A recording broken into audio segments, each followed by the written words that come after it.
Hi everyone, welcome back to my vlog.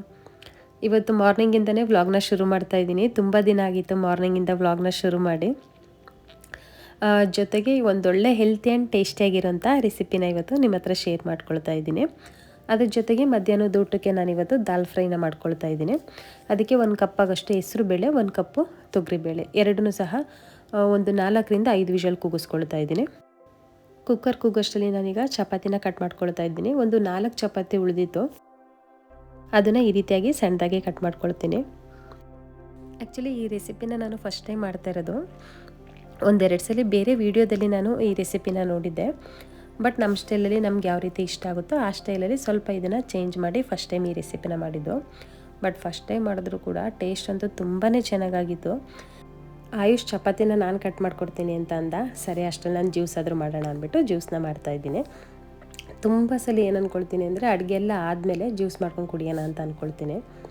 But ಅಡುಗೆ ಎಲ್ಲ ಮುಗಿಯೋಷ್ಟರಲ್ಲಿ ಕರೆಕ್ಟಾಗಿ ಟೈಮ್ ಆಗಿಬಿಟ್ಟಿರುತ್ತಾ. ಸರಿ, ಜ್ಯೂಸ್ ತಾನೆ ಮಧ್ಯಾಹ್ನ ಸಂಜೆನೇ ಯಾವಾಗಲಾರ ಕುಡಿದ್ರಾಯ್ತು ಅಂದ್ಕೊಂಡು ಸುಮ್ಮನಾಗಿ ಮತ್ತೆ ಅದು ಜ್ಯೂಸ್ ಕುಡಿಯೋದಕ್ಕೆ ಆಗೋದಿಲ್ಲ. ಅದಕ್ಕೆ ಇವತ್ತು ಅಡುಗೆ ಮಾಡ್ಬೇಕಾದ್ರೆ ರೆಡಿ ಮಾಡಿ ಇಟ್ಬಿಟ್ರೆ ಅಡುಗೆ ಎಲ್ಲ ಆದಮೇಲೆ ಜಸ್ಟ್ ಮಿಕ್ಸಿ ಮಾಡ್ಕೊಂಡು ಕುಡಿಬೋದು ಅಂದ್ಬಿಟ್ಟು ಅದಕ್ಕೂ ಕೂಡ ರೆಡಿ ಮಾಡಿ ಇಡ್ತಾ ಇದ್ದೀನಿ. ಕರ್ಬೂಜ ಹಣ್ಣು ಜ್ಯೂಸಿಗೆ ಸಕ್ಕರೆಗಿಂತ ಬೆಲ್ಲ ಹಾಕಿದ್ರೇ ರುಚಿ ತುಂಬಾ ಚೆನ್ನಾಗಿರುತ್ತೆ. ಬಟ್ ಮನೇಲಿ ಬೆಲ್ಲ ಖಾಲಿಯಾಗಿತ್ತು, ಹಾಗಾಗಿ ಸಕ್ಕರೆಯಲ್ಲೇ ಮಾಡ್ತಾಯಿದ್ದೀನಿ. ಅಡುಗೆ ಶುರು ಮಾಡೋದಕ್ಕಿಂತ ಮುಂಚೆ ಏನೆಲ್ಲ ರೆಡಿ ಮಾಡ್ಕೊಂಡಿದ್ದೀನಿ ಅಂತೇಳಿ ತೋರಿಸ್ತಾ ಇದ್ದೀನಿ. ಚಪಾತಿನ ಚಿಕ್ಕ ಚಿಕ್ಕದಾಗಿ ಕಟ್ ಮಾಡಿ ಇಟ್ಕೊಂಡಿದ್ದೀನಿ. ಕ್ಯಾರೆಟು, ಬೀನಿಸು, ಕ್ಯಾಪ್ಸಿಕಮ್ಮು ಇದು ಮೂರೂ ಫ್ರೈಡ್ ರೈಸ್ಗೆಲ್ಲ ನಾವು ಕಟ್ ಮಾಡ್ಕೊಳ್ತೀವಲ್ಲ ಉದ್ದುದ್ದಾಗಿ ಆ ರೀತಿಯಾಗಿ ಕಟ್ ಮಾಡಿ ಇಟ್ಕೊಂಡಿದ್ದೀನಿ. ಹಾಗೆ ಸ್ವಲ್ಪ ಹೆಸ್ರು ಕಾಳನ್ನ ಮೊಳಕೆ ಕಟ್ಟಿದೆ. ವೀಕಲ್ಲಿ ಒಂದು 3 ಟೈಮ್ಸ್ ಆದರೂ ಹೆಸ್ರು ಕಾಳು ತಿನ್ನೋಣ ಅಂತೇಳಿ ಅಂದ್ಕೊಂಡಿದ್ದೀನಿ. ಟೈಮ್ ತುಂಬಾ ಕಡಿಮೆ ಇದೆ, ಹಾಗಾಗಿ 2 ರೆಸಿಪಿನೂ ಸಹ ಒಟ್ಟಿಗೆ ತೋರಿಸ್ತಾ ಇದ್ದೀನಿ. ಒಂದು ಸೈಡು ನಾನು ದಾಲ್ ಫ್ರೈನ ಮಾಡ್ಕೊಳ್ತಾ ಇದ್ದೀನಿ. ದಾಲ್ ಫ್ರೈಗೆ 1-2 ಸ್ಪೂನಷ್ಟು ಎಣ್ಣೆ ಹಾಕಿ, ಎಣ್ಣೆ ಬಿಸಿ ಆದಮೇಲೆ ಸಾಸಿವೆ, ಕರಿಬೇವಿನ ಸೊಪ್ಪು, ಹಿಂಗು, ಸ್ವಲ್ಪ ಒಂದು ಅರ್ಧ ಸ್ಪೂನಷ್ಟು ಜೀರಿಗೆ, ಒಂದು 4ರಿಂದ 5 ಹಸಿಮೆಣಸಿನ್ಕಾಯಿ ಉದ್ದುದ್ದಾಗಿ ಕಟ್ ಮಾಡ್ಕೊಂಡಿರೋದು. ಇದಿಷ್ಟನ್ನು ಸಹ ಚೆನ್ನಾಗಿ ಫ್ರೈ ಮಾಡ್ಕೊಂಡ್ಮೇಲೆ ಈರುಳ್ಳಿನ ಹಾಕ್ಕೊಳ್ತಾ ಇದ್ದೀನಿ. ಈ ದಾಲ್ ಫ್ರೈಗೆ ರೈಸ್ ಐಟಮಲ್ಲಾದರೆ ಜೀರಾ ರೈಸ್ ತುಂಬ ಚೆನ್ನಾಗಿರುತ್ತೆ. ಅದು ಬಿಟ್ಟರೆ ಚಪಾತಿ, ಪೂರಿ, ರೋಟಿ ಇದಕ್ಕಂತೂ ತುಂಬಾ ಚೆನ್ನಾಗಿರುತ್ತೆ. ಮಸಾಲೆ ತುಂಬ ಇಷ್ಟಪಡಲ್ಲ ಅನ್ನೋರಿಗೆ ಇದು ಪರ್ಫೆಕ್ಟಾಗಿರುತ್ತೆ. ನೆಕ್ಸ್ಟ್ ಈಗ ಚಪಾತಿ ನೂಡಲ್ಸ್ನ ಮಾಡ್ಕೊಳ್ತಾ ಇದ್ದೀನಿ.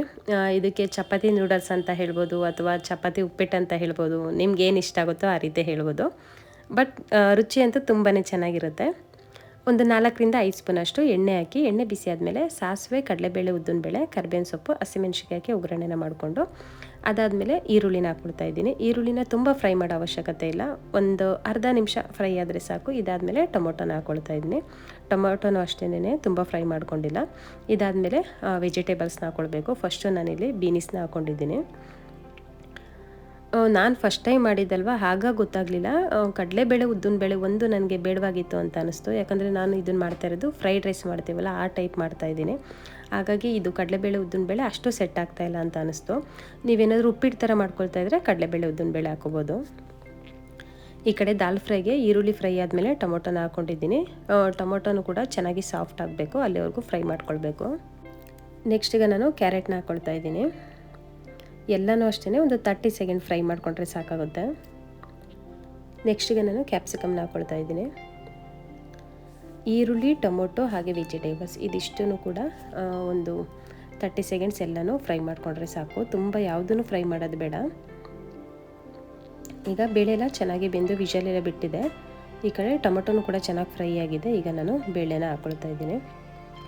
ಬೇಳೆನ ಆಲ್ರೆಡಿ 3-4 ವಿಷಲ್ ಕೂಗಿಸ್ಕೊಂಡಿದ್ದೀವಲ್ಲ, ಹಾಗಾಗಿ ಇದನ್ನು ತುಂಬ ಕುದಿಸೋವಂಥ ಅವಶ್ಯಕತೆ ಏನಿಲ್ಲ. ರುಚಿಗೆ ಬೇಕಾಗಿರೋಷ್ಟು ಉಪ್ಪು, ಸ್ವಲ್ಪ ಅರಿಶಿನ ಹಾಗೆ ಕೊತ್ತಂಬರಿ ಸೊಪ್ಪು ಇದಿಷ್ಟನ್ನು ಹಾಕಿ 1-2 ಕುದಿ ಬಂದರೆ ಸಾಕು. ಹಾಗೆ ಈ ದಾಲ್ ಫ್ರೈನ ಇದಕ್ಕಿಂತ ಜಾಸ್ತಿ ಗಟ್ಟಿ ಮಾಡ್ಕೊಳ್ಳೋದಕ್ಕೆ ಹೋಗಬೇಡಿ, ಯಾಕಂದರೆ ಸ್ವಲ್ಪ ತಣ್ಣಗಾದರೆ ಸಾಕು, ತುಂಬಾ ಗಟ್ಟಿ ಆಗಿಬಿಡುತ್ತೆ. ಹಾಗಾಗಿ ಇಷ್ಟು ನೀರಾಗಿದ್ದರೆ ಸಾಕು. ಆ್ಯಕ್ಚುಲಿ ನೀವು ಅಬ್ಸರ್ವ್ ಮಾಡಿದ್ರೆ ಗೊತ್ತಿರುತ್ತೆ, ಲಾಸ್ಟು ಒಂದು 3-4 ವೀಡಿಯೋಸಲ್ಲಿ ನಾನು ಯಾವ ರೆಸಿಪಿನೂ ತೋರಿಸೇ ಇಲ್ಲ. ಬಟ್ ಇವತ್ತು ನೋಡಿ ಒಂದೇ ದಿನ 3 ರೆಸಿಪಿನ ತೋರಿಸೋ ಹಾಗಾಗಿದೆ. ಹಾಗೂ ಅಂದ್ಕೊಂಡೆ ನಂಗೆ ಎಡಿಟ್ ಮಾಡ್ಬೇಕಾದ್ರೆ ಎಲ್ಲ ಒಟ್ಟಿಗೆ ತೋರಿಸೋದಕ್ಕಿಂತ ಅಟ್ಲೀಸ್ಟ್ ಯಾವುದಾದ್ರೂ 1-2 ರೆಸಿಪಿನ ಇವಾಗ ತೋರಿಸ್ಬಿಟ್ಟು ಇನ್ನೊಂದು ರೆಸಿಪಿನ ಬೇರೆ ವೀಡಿಯೋದಲ್ಲಿ ತೋರಿಸ್ಬೋದಲ್ಲ ಅಂತ. ಬಟ್ ಎಲ್ಲನೂ ಒಟ್ಟಿಗೆ ಮಾಡಿರೋದ್ರಿಂದ ಬರೀ ಅದು 2 ಮಾತ್ರ ನನಗೆ ಎಡಿಟ್ ಮಾಡೋದಕ್ಕಾಗಲಿಲ್ಲ, ಹಾಗಾಗಿ ಎಲ್ಲನೂ ಒಟ್ಟಿಗೆ ತೋರಿಸ್ತಾ ಇದ್ದೀನಿ. ನೆಕ್ಸ್ಟ್ ಈಗ ನಾನು ಮೊಟ್ಟೆನ ಆ್ಯಡ್ ಮಾಡ್ಕೊಳ್ತಾ ಇದ್ದೀನಿ. ಮೊಟ್ಟೆನ ಈ ರೀತಿ ಸ್ವಲ್ಪ ದಪ್ಪ ದಪ್ಪ ಪೀಸಾಗೆ ಇದ್ದರೆ ತಿನ್ಬೇಕಾದ್ರೆ ಬಾಯಿಗೆ ಸಿಗುತ್ತೆ, ಅದು ತುಂಬಾ ಚೆನ್ನಾಗಿರುತ್ತೆ. ಇಲ್ಲ ಅದನ್ನು ಸಪ್ರೇಟ್ ಫ್ರೈ ಮಾಡಿಕೊಂಡು ಇದಕ್ಕೆ ಹಾಕಿದಾಗ ತುಂಬ ಚಿಕ್ಕ ಚಿಕ್ಕ ಪೀಸ್ ಆಗಿಬಿಟ್ಟಿರುತ್ತಲ್ವ, ಆಗ ಅಷ್ಟು ಚೆನ್ನಾಗಿ ಅನಿಸೋದಿಲ್ಲ. ಆ್ಯಕ್ಚುಲಿ ಈ ರೆಸಿಪಿನ ನಾನು ಮಾಡಬೇಕು ಅಂತ ಸ್ಟಾರ್ಟ್ ಮಾಡಿದಾಗ ಮೊಟ್ಟೆ ಹಾಕೋ ಐಡಿಯಾನೇ ಇರಲಿಲ್ಲ ನನಗೆ. ಮಾಡ್ತಾ ಅನ್ನಿಸ್ತು ಮೊಟ್ಟೆ ಹಾಕಿದ್ರೆ ಚೆನ್ನಾಗಿರುತ್ತಲ್ವ ಅಂದ್ಬಿಟ್ಟು ಮೊಟ್ಟೆನ ಹಾಕಿದೆ. ಬಟ್ ತಿನ್ಬೇಕಾರಂತೂ ತುಂಬಾ ರುಚಿ ಚೆನ್ನಾಗಿದೆ ಅಂತ ಅನ್ನಿಸ್ತು ಮೊಟ್ಟೆ ಹಾಕಿರೋದ್ರಿಂದ. ಈಗ ಎಲ್ಲ ಸ್ಪೈಸಸ್ನ ಆ್ಯಡ್ ಮಾಡ್ಕೊಳ್ತಾ ಇದ್ದೀನಿ. ಒಂದು ಅರ್ಧ ಸ್ಪೂನಷ್ಟು ಪೆಪ್ಪರ್ ಪೌಡರು, ಒಂದು ಅರ್ಧ ಸ್ಪೂನಷ್ಟು ಧನಿಯಾ ಪೌಡರು, ಅರ್ಧ ಸ್ಪೂನಷ್ಟು ಚಿಲ್ಲಿ ಪೌಡರ್, ಅರ್ಧ ಸ್ಪೂನ್ ಇಲ್ಲ ಒಂದು 1/4 ಸ್ಪೂನ್ ಹಾಕಿದ್ದೀನಿ ಚಿಲ್ಲಿ ಪೌಡರ್ನ. ಖಾರ ತುಂಬ ಜಾಸ್ತಿ ಇದ್ದರೆ ಚೆನ್ನಾಗಿರೋದಿಲ್ಲ, ಸ್ವಲ್ಪ ಲೈಟಾಗೇ ಇರಬೇಕು. ಕೊನೆಯದಾಗಿ ಒಂದು 2 ಸ್ಪೂನಷ್ಟು ಸೋಯಾ ಸಾಸು, 1 ಸ್ಪೂನಷ್ಟು ವಿನಿಗರು, ಒಂದು ಅರ್ಧ ಸ್ಪೂನಷ್ಟು ಟೊಮೊಟೊ ಸಾಸು, 3 ಹಾಕಿ ಚೆನ್ನಾಗಿ ಮಿಕ್ಸ್ ಮಾಡ್ಕೊಳ್ತಾ ಇದ್ದೀನಿ. ಈ ರೆಸಿಪಿ ನೋಡಬೇಕಾದ್ರೆ ಅಥವಾ ಮಾಡಬೇಕಾದ್ರೆ ಅನಿಸ್ಬೋದು ತುಂಬ ತರಕಾರಿ ಅಥವಾ ತುಂಬ ಸಾಸು ಮಸಾಲೆ ಎಲ್ಲ ಹಾಕಿದ್ದೀವಿ ಅಂಥೇಳಿ. ಬಟ್ ತಿನ್ನಬೇಕಾದ್ರೆ ಗೊತ್ತಾಗುತ್ತೆ ಇದೆಲ್ಲ ಹಾಕಿರೋದ್ರಿಂದನೇ ಇಷ್ಟು ರುಚಿಯಾಗಿದೆ ಅಂಥೇಳಿ. ನಾವೇನಾದರೂ ಈ ತರಕಾರಿ ಮೊಟ್ಟೆ ಇದನ್ನೆಲ್ಲ ಕಡಿಮೆ ಮಾಡಿಬಿಟ್ಟು ಈ ಚಪಾತಿನ ಜಾಸ್ತಿ ಮಾಡಿದ್ರೆ ನಿಜವಾಗ್ಲೂ ತಿನ್ನೋದಕ್ಕೆ ಅಷ್ಟು ಚೆನ್ನಾಗಿರೋದಿಲ್ಲ, ಬರೀ ಚಪಾತಿನೇ ಅನಿಸ್ತಾ ಇರುತ್ತೆ. ನಾವು ಚಪಾತಿ ಎಷ್ಟು ತೊಗೊಂಡಿರ್ತೀವೋ ತರಕಾರಿನೂ ಕೂಡ ಅಷ್ಟೇ ಕ್ವಾಂಟಿಟಿಲಿ ತೊಗೊಳ್ಬೇಕು. ಜೊತೆಗೆ ನಾವು ಮೊಟ್ಟೆ ಬೇರೆ ಆ್ಯಡ್ ಮಾಡಿರೋದ್ರಿಂದ ಟೇಸ್ಟ್ ಅಂತೂ ಅದ್ಭುತವಾಗಿ ಬಂದಿತ್ತು. ಈ ರೆಸಿಪಿ ಬರೀ ಟೇಸ್ಟ್ ಮಾತ್ರ ತುಂಬ ಚೆನ್ನಾಗಿದೆ ಅಂತ ಅಲ್ಲ, ತರಕಾರಿ ಮೊಟ್ಟೆ ಚಪಾತಿ ಇದನ್ನೆಲ್ಲ ಹಾಕಿರೋದ್ರಿಂದ ಒಳ್ಳೆ ಹೈ ಪ್ರೋಟೀನ್ ಬ್ರೇಕ್ಫಾಸ್ಟ್ ಅಂತಲೇ ಹೇಳ್ಬೋದು. ಕೊನೆಯದಾಗಿ ಹೆಸ್ರು ಕಾಳು ಮೊಳಕೆ ಕಟ್ಟಿದ್ನಲ್ಲ ಅದನ್ನು ಈಗ ನಾನು ಸ್ವಲ್ಪ ಲೈಟಾಗಿ ಒಗ್ಗರಣೆ ಮಾಡ್ಕೊಳ್ತಾ ಇದ್ದೀನಿ.